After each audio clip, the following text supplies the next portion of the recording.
And today I'm going to show an Abutilon leaf. It can also be used as an ivy because it's quite an attractive three-pointed leaf with a serrated edge. So for this I'll need a suitable cutter.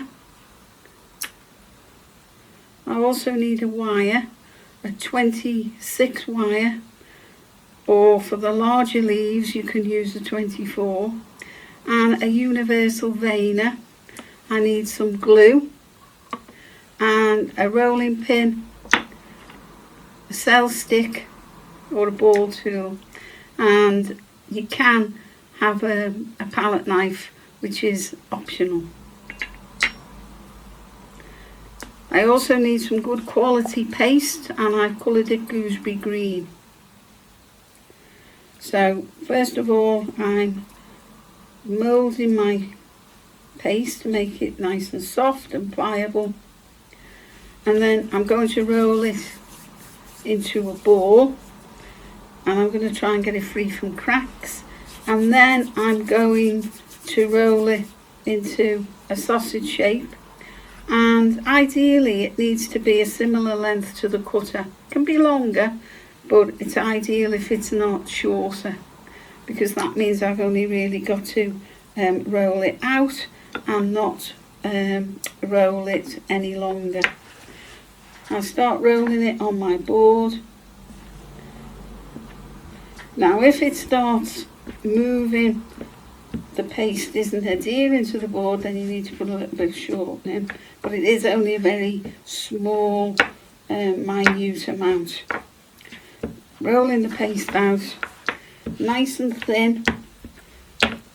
Thinness is key to making things look natural.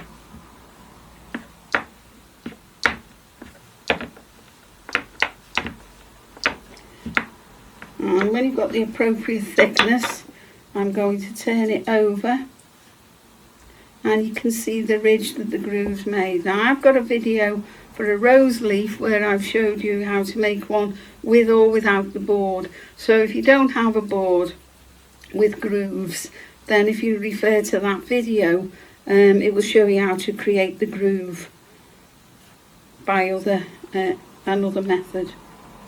Okay, so I'm placing my cutter on to the paste with the groove running down the centre, and then I just make sure that I try and get a good cut on it, and I remove the excess paste.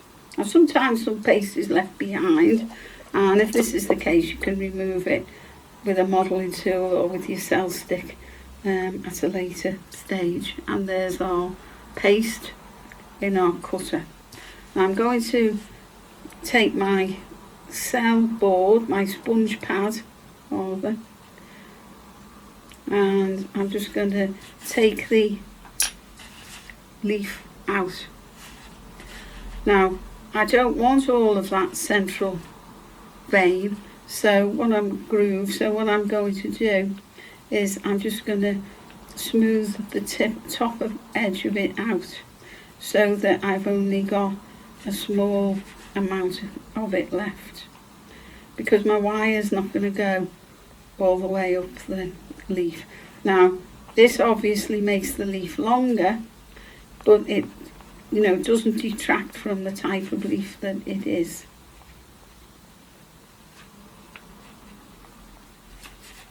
Okay, and I'm going to take my wire,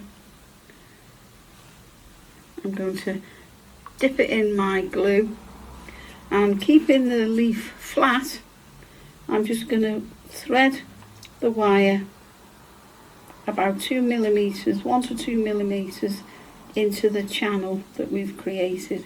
Now if for some instance the wire comes through, don't worry, just remove it and put it in again. Sometimes that does happen. Sometimes it takes a little bit of time to get used to it. Anchor it onto the wire, and then I'm going to take my universal veiners, and I've got one edge that's got an indent down the centre. That's where my wire is going to fit, and the top edge is raised. So place your wire with your groove into your veiner, yeah,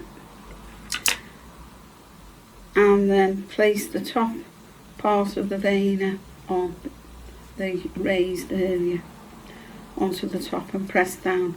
Now you can press fairly firmly, but you do not try and press where you know the wire to be, or otherwise the wire may come through. And then take the excess off, take the top off, and then I'm going to manoeuvre that to give it a little bit of shape. Just check that my wire hasn't come through at the back, which it hasn't done, and then I can place that onto my board just for a couple of minutes, maybe 1 to 2 minutes, and then I can stand it up into my oasis or into a standing frame, and there we have a simple leaf. Now this obviously will get dusted, but it can also be left as it is undusted, but dusting the top of a leaf makes it look more attractive, because if you look at leaves, they tend to be lighter underneath and darker on the top.